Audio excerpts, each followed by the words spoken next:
kebijakan fiskal adalah pengelolaan ekonomi yang diperkenalkan oleh John Maynard Keynes yang kemudian umum dipakai dunia sejak peristiwa depresiasi besar atau Great Depression terjadi pasca Perang Dunia I tahun 1929. Menurut Keynes, pemerintah suatu negara sebenarnya punya hak mengatur pengeluaran dan pemasukan sebuah negara, menetapkan pajak dan membuat kebijakan demi ekonomi makro negara. Tujuan kebijakan fiskal ini yang pertama itu menjaga stabilitas harga, memacu pertumbuhan ekonomi negara, mendorong laju investasi, meningkatkan kesejahteraan masyarakat. Yang berikutnya itu ada jenis-jenis kebijakan fiskal. Berdasarkan sumber pembiayaan, kebijakan fiskal seimbang itu adalah ketika pemasukan sama dengan pengeluaran. Kebijakan fiskal surplus itu pemasukan lebih besar daripada pengeluaran. Kebijakan defisit itu pengeluaran lebih besar daripada pemasukan. Instrumen kebijakan fiskal itu yang pertama, kebijakan fiskal memiliki dua instrumen pokok, yaitu perpajakan atau tax policy, yang mana pajak adalah sumber utama pendapatan negara untuk membiayai pengeluaran. Jenis-jenis pajak dalam kebijakan fiskal yang pertama pajak langsung, contohnya itu PPh dan pajak properti. Yang kedua itu pajak tidak langsung, contohnya PPN, PPNBM. Kebijakan fiskal yang kedua itu ada pengeluaran atau expenditure policy, di mana pengeluaran pemerintah mencakup semua belanja negara untuk membiayai program publik, infrastruktur, subsidi, dan layanan sosial. Jenis-jenis pengeluaran pemerintah yang pertama belanja produktif, contohnya pembangunan jalan, bandara, atau sekolah. Meningkatkan pertumbuhan ekonomi jangka panjang. Yang kedua itu ada belanja konsumtif, di mana contohnya gaji pegawai negeri atau operasional pemerintah. Dan belanja sosial, contohnya itu subsidi BBM, BPJS Kesehatan, atau bantuan tunai. Yang terakhir itu ada belanja darurat, contohnya penanganan bencana alam atau Oke, baik. Perkenalkan, nama saya Simon Feresianturi dari kelompok 7. Nah, di sini saya akan melanjutkan presentasi teman saya, yaitu tentang suku bunga dan operasi pasar terbuka. Pengertian suku bunga yaitu suku bunga adalah persentase imbalan yang diterima oleh pemberi pinjaman atas uang yang dipinjamkan dalam periode tertentu. Dalam konteks perbankan, suku bunga merupakan biaya yang harus dibayar oleh peminjam kepada bank atas dana yang dipinjam atau keuntungan yang diterima oleh penabung atas simpanannya. Suku bunga menjadi instrumen utama dalam bentuk sistem keuangan untuk mengalokasikan sumber daya, mengatur konsumsi dan investasi, serta mengendalikan inflasi. Yang kedua, kita akan bahas yaitu jenis-jenis suku bunga. Terdapat beberapa jenis suku bunga yang penting untuk diketahui. Yang pertama, suku bunga nominal, yaitu suku bunga yang diumumkan tanpa memperhitungkan inflasi. Yang kedua, ada suku bunga real, yaitu yang telah dikoreksi dengan tingkat inflasi. Ketiga, ada suku bunga tetap yang tidak berubah sepanjang masa pinjaman. Dan keempat, suku bunga mengambang, yaitu dapat berubah mengikuti kondisi pasar. Bank sentral juga menetapkan suku bunga acuan yang memengaruhi suku bunga perbankan secara keseluruhan. Nah, bagaimana peran suku bunga dalam ekonomi? Mari kita bahas. Suku bunga ini memainkan peran penting dalam mengatur stabilitas makroekonomi. Ketika suku bunga rendah, konsumsi dan investasi cenderung meningkat karena biaya meminjam menjadi lebih murah. Sebaliknya, suku bunga tinggi membuat orang cenderung menabung dan perusahaan menahan investasi karena biaya pinjaman meningkat. Oleh sebab itu, suku bunga menjadi alat utama dalam kebijakan moneter untuk mengatur siklus ekonomi ini. Nah, sekarang kita bertanya, pengaruh suku bunga itu terhadap konsumsi dan investasi itu apa? Oke, kita bahas. Salah satu pengaruh utama dari suku bunga adalah terhadap konsumsi rumah tangga dan investasi sektor swasta. Suku bunga rendah dapat mendorong masyarakat untuk berbelanja dengan menggunakan kredit, sementara perusahaan lebih mudah mengambil pinjaman untuk ekspansi usaha. Hal ini dapat mendorong pertumbuhan ekonomi. Sebaliknya, suku bunga tinggi akan mengerem pertumbuhan ekonomi karena biaya pinjaman meningkat. Nah, sekarang kita kaitkan suku bunga dan inflasi. Suku bunga juga akan berkaitan erat dengan inflasi.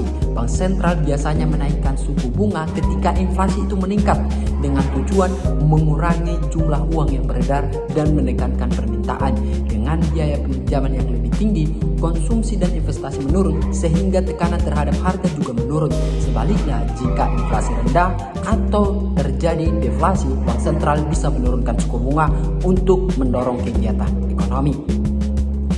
Sekarang yang terakhir, suku bunga dan nilai tukar. Perubahan suku bunga juga berpengaruh terhadap nilai tukar mata uang. Suku bunga yang lebih tinggi menarik investor asing untuk menanamkan modal di dalam negeri karena menawarkan return yang lebih tinggi. Akibatnya permintaan terhadap mata uang domestik meningkat dan nilai tukarnya menggugat. Dan nilai tukarnya itu maksudku menguat. Sebaliknya suku bunga yang rendah dapat menyebabkan arus modal keluar sehingga melemahkan nilai tukar. Penetapan suku bunga oleh Bank Sentral suatu negara seperti Bank Indonesia memiliki kewenangan untuk menetapkan suku bunga acuan. Penetapan ini didasarkan pada berbagai indikator ekonomi seperti inflasi, pertumbuhan ekonomi, nilai tukar, dan stabilitas keuangan. Melalui pengaturan suku bunga acuan, Bank Sentral berupaya mencapai tujuan akhirnya kebijakan moneter, yaitu stabilitas harga dan pertumbuhan ekonomi yang berkelanjutan. Lalu bagaimana suku bunga dalam kehidupan sehari-hari? Mari kita bahas, ini menarik. Dalam kehidupan sehari-hari, suku bunga sangat mempengaruhi kebutuhan keuangan individu atau perusahaan. Misalnya, seseorang akan mempertimbangkan suku bunga ketika mengambil kredit rumah atau kendaraan. Perusahaan akan menghitung biaya bunga sebagai komponen penting dalam struktur biaya mereka. Oleh karena itu, fluktuasi suku bunga secara langsung mempengaruhi daya beli, tabungan, dan investasi masyarakat. Dan bagaimana tantangannya kebijakan suku bunga ini? Mari kita bahas. Mengelola suku bunga bukanlah hal yang mudah. Terlalu cepat menaikkan suku bunga bisa menekan pertumbuhan ekonomi, sementara terlalu lambat bisa menyebabkan inflasi yang tak terkendali. Selain itu, dalam kondisi tertentu seperti liquidity trap, menurunkan suku bunga tidak lagi efektif untuk mendorong investasi karena masyarakat tetap enggan membelanjakan uang. Oleh karena itu, suku bunga harus dikelola secara hati-hati dan adaptif terhadap kondisi ekonomi global maupun domestik. Nah, di sini kita akan membahas, saya tunjukkan grafik hubungan antara suku bunga dan permintaan uang. Untuk memahami pengaruh suku bunga terhadap permintaan uang dapat digambarkan melalui grafik pasar uang. Dalam grafik ini saya akan tampilkan ini tampilannya. Sumbu horizontal menunjukkan jumlah yang beredar atau M, dan sumbu vertikal menunjukkan suku bunga. Kurva permintaan uang atau MD menunjukkan bahwa semakin tinggi suku bunga, semakin rendah jumlah uang yang diminta karena masyarakat lebih menabung daripada memegang uang tunai. Grafik ini membantu menjelaskan logika ekonomi di balik perubahan perilaku masyarakat terhadap fluktuasi suku bunga. Grafik di atas memperlihatkan ketika suku bunga tinggi, permintaan terhadap uang menurun karena masyarakat cenderung menyimpan uangnya di dalam bentuk deposito berbunga. Sebaliknya, ketika suku bunga rendah, orang lebih cenderung memegang uang tunai untuk membelanjakannya sehingga permintaan uang meningkat. Grafik ini merupakan ilustrasi penting dalam memahami peran suku bunga dalam mengatur perilaku ekonomi dan stabilitas moneter. Oke, selanjutnya saya akan membahas apa itu operasi pasar terbuka. Yang pertama, kita mulai dari pengertian. Apa sih operasi pasar terbuka itu? Mari kita bahas. Operasi pasar terbuka atau disingkat dengan OPT adalah salah satu instrumen utama kebijakan moneter yang digunakan oleh Bank Sentral untuk mengatur jumlah uang yang beredar dan mengendalikan suku bunga di pasar uang. Dalam OPT, Bank Sentral melakukan transaksi jual beli surat berharga seperti surat obligasi negara di pasar terbuka. Tujuannya adalah untuk mengelola likuiditas dalam sistem perbankan dan menjaga kestabilan ekonomi secara keseluruhan. Lalu tujuan utama OPT itu apa? Atau operasi pasar terbuka. Tujuan utama dari pelaksanaan OPT adalah untuk mencapai stabilitas harga atau inflasi terkendali, menjaga stabilitas nilai tukar serta mendukung pertumbuhan ekonomi yang berkelanjutan. Dengan OPT, Bank Sentral dapat mempengaruhi suku bunga jangka pendek yang pada akhirnya akan mempengaruhi permintaan agregat dalam perekonomian, baik melalui konsumsi maupun investasi. Nah, bagaimana mekanisme dasar OPT ini atau operasi terbuka ini? OPT dilakukan dengan dua cara. Yang pertama, pembelian dan penjualan surat berharga. Ketika Bank Sentral memberi surat berharga dari bank umum, ia menyuntikkan likuiditas ke sistem perbankan. Sebaliknya, ketika Bank Sentral menjual surat berharga, ia menarik likuiditas dari sistem. Mekanisme ini sangat penting karena mempengaruhi cadangan bank dan kemampuan mereka untuk menyalurkan kredit ke masyarakat. Nah, apa aja OPT itu? Apa jenisnya? Yang pertama ada OPT ekspansi. OPT ekspansi dilakukan ketika ekonomi sedang mengalami perlambatan atau resesi. Dalam kondisi ini, bank sentral membeli surat berharga dari perbankan sehingga cadangan bank meningkat. Akibatnya, bank memiliki lebih banyak dana untuk disalurkan sebagai kredit, suku bunga menurun, dan konsumsi serta investasi meningkat. Kebijakan ini bertujuan untuk mendorong pertumbuhan ekonomi. Dan yang kedua ada OPT kontraktif. Sebaliknya, ketika OPT kontrak ini dilakukan, maka terjadi tekanan inflasi yang tinggi. Bank sentral menjual surat berharga ke perbankan, menyerap likuiditas dari sistem. Dengan berkurangnya cadangan bank, jumlah kredit yang dapat diberikan turun, suku bunga naik, dan permintaan agregat menurun.